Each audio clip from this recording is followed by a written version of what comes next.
compensate for it or resuppress it, Yes. right? And I teach lately, there's 3 main categories. I gave them to you, right? You can sit there and use positive thinking, affirmation, right? That's what a lot of them teach. So that if it's complaining about the car in front of you, I do that with my mind because he likes to complain about that, right? I would sit there and say, right, I have a way I like to drive. I like to drive 5 miles an hour over the speed limit. Not too much, I don't want to get a ticket, but 5 miles over the speed limit, you're probably more, but 5 miles over the speed limit, all right? And that's why I like to drive. Well, this person has a way they like to drive, 15 miles below the speed limit, right? Who do I think I am that it should be my way? And I would talk, that's called positive thinking, right? And then I feel, well, I'm being nice. I want to give this person the right to drive the way they do. Because I deserve to give everybody else the right. That's exactly right. All right? But it feels good. King me. But it feels good to say it's a giving, right? Because that's a kind of surrender. You're letting go of that part of your being to honor and respect reality. All right? Yes. And the other that I have found is very powerful, it's a traditional technique, is train your mind, not on the site, but when you're meditating, when you're driving, something like that, train your mind to say something over and over again. All right? It can be a mantra. It can be, when people are into all that stuff, I tell them, just say, I can handle this. Just train your mind to say, I can handle this, I can handle this, I can handle this.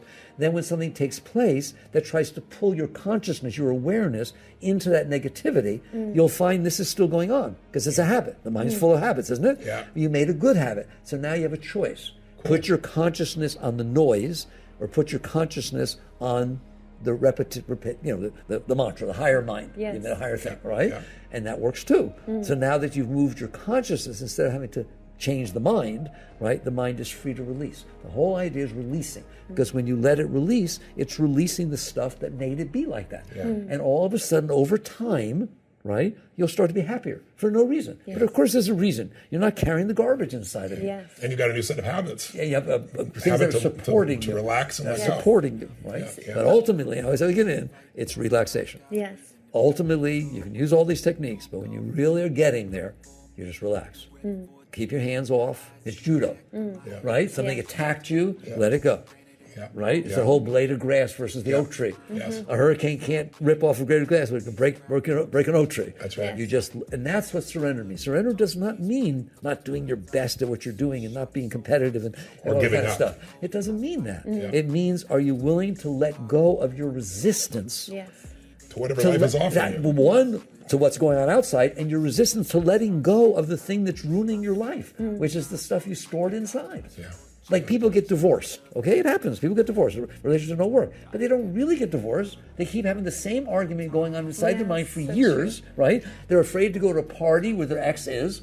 They're not divorced. They're only divorced outside. You don't need to carry this stuff inside. It's not true that it's burned into your brain, all right? But all those metaphors that people use, lock them in place. You know, those metaphors make you start to believe that life is your metaphor. Right. You have the right to relax instead of resist. One of the chapters in the Untethered Soul is the spiritual path of non-resistance. Yes. Right? And if you will do that, I'm telling you, if you did nothing else, if you do that, you will start to get higher naturally. And then the bigger stuff will come up, but because you train, we talk about building core strength. Yes. This is your inner core strength. That's great. Right? Because you emotional fitness. That's right. That's exactly. You built the ability to handle the discomfort. Because if it was stored with pain, it's going to come back with pain.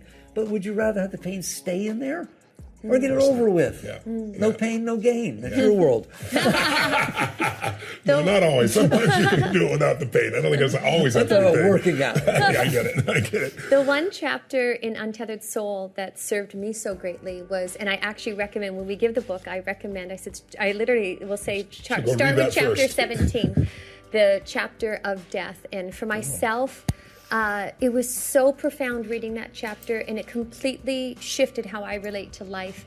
And just those incidental moments, not that I can't still get hooked, but it gave me the understanding of, if this was my last day on this planet, and to really live that truth, it shifted completely how just the little pebbles, and if I felt myself hooked, I would just be like, this is you living your life. This is me living my life, and I don't want to miss a moment. It's too precious. And that chapter, that understanding and using death or just that. As a counselor. Yes. Trust me, she uses death as a counselor. She talks about death more than any human I know. He teases me mercilessly because he's like, will you talk about something else? Some life too. But it was that profound for me. It was that profound. Yes. It was beautiful. That's beautiful. So Our whole family's beautiful. read that chapter multiple times.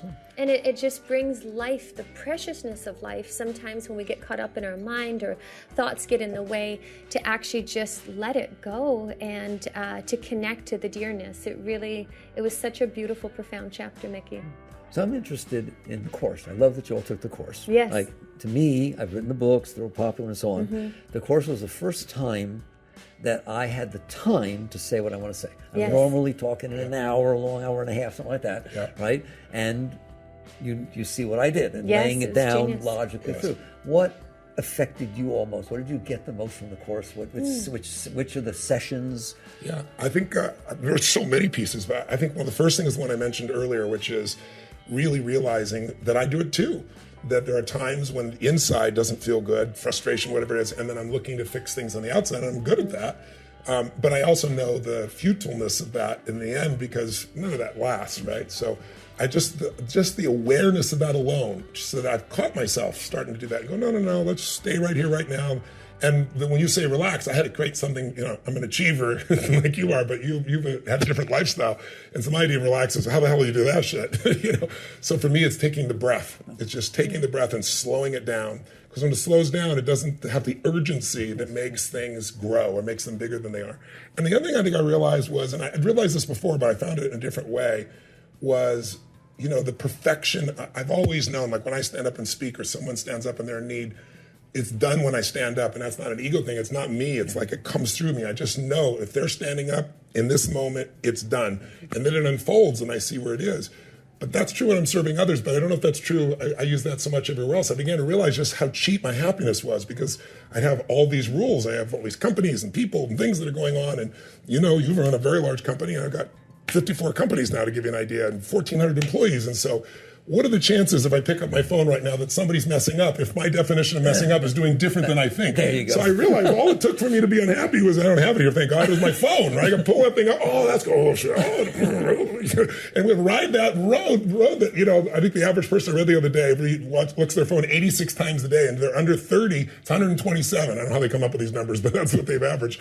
But it's a dopamine hit up and down. And I'm just realizing, my God, if everyone has to behave the way I think they should for me to be able to let go, then I'm only be able to let go in rare moments, And so I think that part. I think the other part was, and I'd love maybe if you give the riff of what you talked about, people are so stressed about this is going to work or not. And talking about this moment is really made up of 13.8 billion years before. Yes. Would you maybe give a little riff on that? I think that would be really beautiful.